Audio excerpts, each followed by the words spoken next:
As we entered the chapel, it was originally larger behind me, was used for worship during construction of the main sanctuary. It was remodeled in 1954 for the centennial year, requiring backlighting for the six-pointed star window that you saw from the outside. Henry Urban organ, it dates to 1851, is to the left in the other room. It was purchased from First Presbyterian in San Francisco in 1860 and installed in the church. Reportedly was the first organ in Portland and moved to the chapel in 1889. As we entered the sanctuary, we were obviously treated to ornately carved wood and stained glass. Overhead, you'll see the carved and ornamented beams, trusses, and king posts of Douglas fir. We talked about Douglas fir rising 57 feet that terminate in octagonal pendants and secured with ornamental wrought iron to support the wood ceiling. Fir and cedar are stained to look like cherry.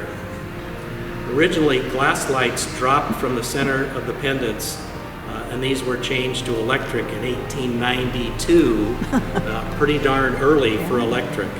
Those gas lanterns that were in the ceiling were very cutting edge. They had an electric wire run to them that did a spark to light the gas, which I don't think would be considered safe at this day and age.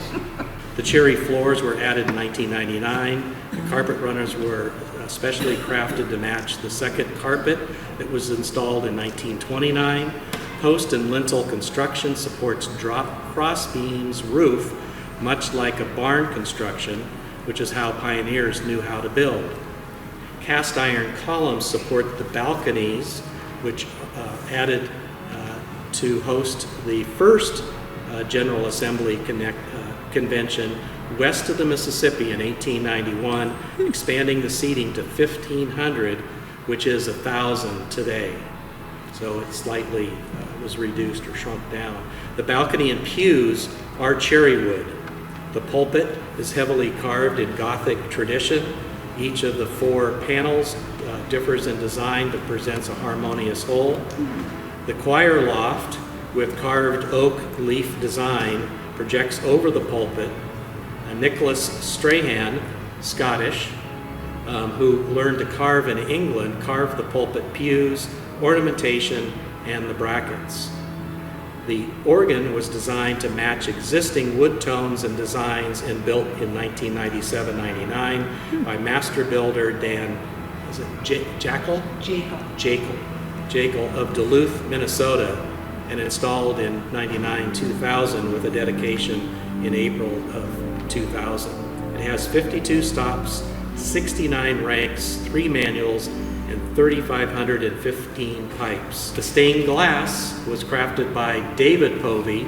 I think he was the oldest of the 3 brothers of the Povey brothers, and they portray wheat, lily, grape, and passion flower. The higher dormers depict the fruit of the Bible and pear, pomegranate, apple, and date. The sanctuary windows of amber, blue, and violet are from light tones at the top to darker tones as they descend to the bottom. And these were designed to complement the wood tones and admit maximum light from up above. The east wall dominant window is a 5-panel Gothic arch with rose sections. The cross is made of large chunks of split and fractured glass with a dove descending to it. The Greek letters Alpha and Omega are centered in the outside panels, and we believe the window was removed and totally restored recently, just within the last 2 years. Mm-hmm. The exterior, the details included pointed arches and buttresses, both hallmarks of high Victorian Gothic revival styles. The dark zone, as we mentioned as we came through, is heavily rusticated black Columbia basalt quarried at St. Helens, Oregon. The lighter toned sandstone is from Bellingham Bay in Washington. At the time it was Washington Territory, and it's is used as coin trim for the window surrounds. The gabled roof is from sea green Vermont slate shingles. The spire rises to 180 feet. Remember, the Congregational Church went to 175. So Presbyterians beat them by 5 feet. There's quite a bit of additional history about First Presbyterian here and its role in the community. The Meyer family entertained Presidents Hoover and Franklin D. Roosevelt, but they did so up at the Manuka retreat that's owned by the church that's up on the pinnacle above the Columbia River.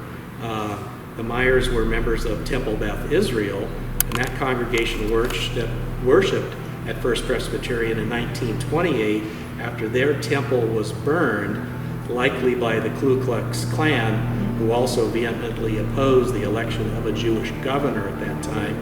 The church's parking garage was completed in 2006 in the Courtyard Plaza, replacing the old Danmore Hotel, the single-room occupancy hotel.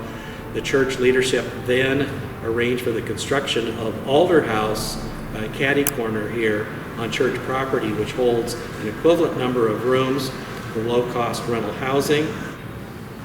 And those are among many highlights of the church.